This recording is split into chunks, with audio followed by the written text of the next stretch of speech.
Hello,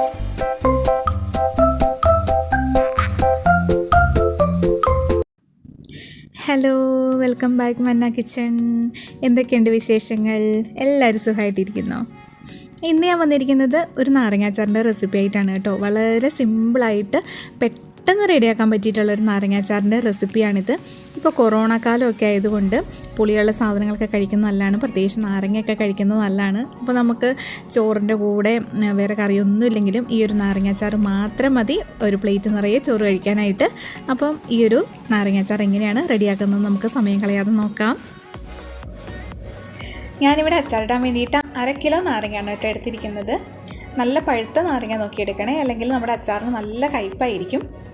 ഈ ഒരു നാരങ്ങ ഞാനിപ്പോൾ വെള്ളത്തിൽ ചെറുതായിട്ടൊന്ന് വേവിച്ച് വെച്ചിരിക്കുന്നതാണ്. അങ്ങനെ വേവിക്കുന്ന സമയത്ത് നാരങ്ങയുടെ തൊലിയുടെ കട്ടിപ്പൊക്കെ മാറി നല്ല സോഫ്റ്റായിട്ട് വരും. ഇനി ഇതാറിയതിന് ശേഷം ഞാൻ ഒരു നാരങ്ങ 4ആയിട്ടൊന്ന് കട്ട് ചെയ്തിട്ട് ഉപ്പ് തിരുമ്മി ഒരു രാത്രി മുഴുവനും വെക്കുന്നുണ്ട്. പിറ്റേ ദിവസമാണ് അച്ചാറിടുന്നത്. അപ്പോൾ ഞാൻ ഈ ഒരു നാരങ്ങ ഒന്ന് കട്ട് ചെയ്തിട്ട് ഉപ്പ് തിരുമ്മി വെക്കാനായിട്ട് പോവുകയാണ്. അപ്പോൾ നാരങ്ങ ഇതുപോലെ കട്ട് ചെയ്തതിന് ശേഷം ഉപ്പ് തിരുമ്മി ഒരു രാത്രി മുഴുവനും വെച്ചിരിക്കുന്നതാണ്. പിന്നെ നമുക്ക് വേണ്ടത് ഒരു 15 അല്ലി വെളുത്തുള്ളി, ഒരു 3 പച്ചമുളക് ഇവിടെ കീറി വെച്ചിട്ടുണ്ട്, പിന്നെ വലിയൊരു പീസ് ഇഞ്ചി ചെറുതായിട്ട് അരിഞ്ഞു വെച്ചിട്ടുണ്ട്, പിന്നെ കറിവേപ്പിലയും എടുത്തിട്ടുണ്ട്. ഇനി നമുക്ക് അച്ചാറിടാനായിട്ട് തുടങ്ങാം.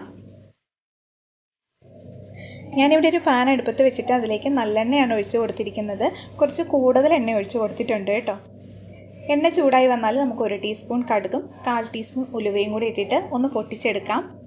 അപ്പോൾ കടുകും ഉലുവയും പൊട്ടി വന്നിട്ടുണ്ട്. ഇനി നമുക്കിതിലേക്ക് അരിഞ്ഞു വെച്ചിട്ടുള്ള വെളുത്തുള്ളിയും ഇഞ്ചിയും പച്ചമുളകും കറിവേപ്പിലയും കൂടി ഇട്ട് കൊടുക്കാം.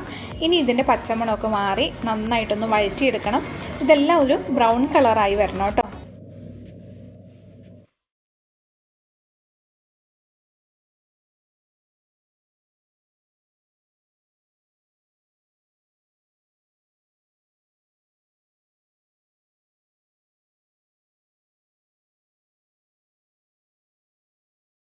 ഇപ്പോൾ ഇഞ്ചിയും വെളുത്തുള്ളിയും പച്ചമുളകൊക്കെ നന്നായിട്ട് വാടി നല്ല ബ്രൗൺ കളറായി വന്നിട്ടുണ്ട്.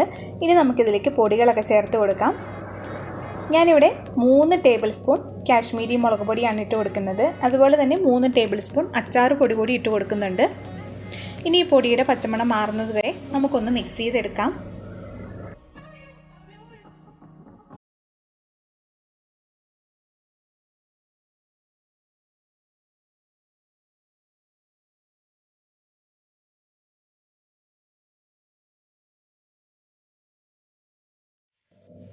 പൊടിയുടെ പച്ചമണം ഇവിടെ മാറി വന്നിട്ടുണ്ട്. ഇനി നമുക്ക് കട്ട് ചെയ്ത് വെച്ചിട്ടുള്ള നാരങ്ങ ഇട്ട് കൊടുത്തിട്ട് നന്നായിട്ട് മിക്സ് ചെയ്തെടുക്കാം. ഈ ഒരു സമയത്ത് ഉപ്പ് നോക്കിയിട്ട് പോരായ്ക ഉണ്ടെങ്കിൽ ചേർത്ത് കൊടുക്കണം.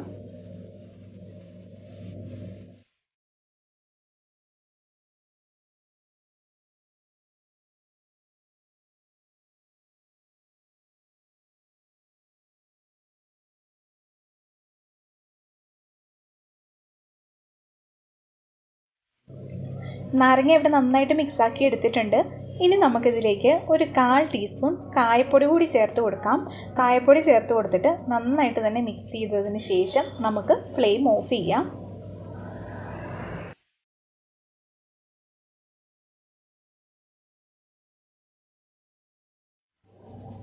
അടുത്തതായിട്ട് ഞാനൊരു സോസ് പാനിലേക്ക് 2 ടേബിൾ സ്പൂൺ വിനാഗിരി ഒഴിച്ചു കൊടുക്കുവാണ്. ഇനി ഈ വിനാഗിരി ഒന്ന് തിളപ്പിച്ചെടുക്കണം.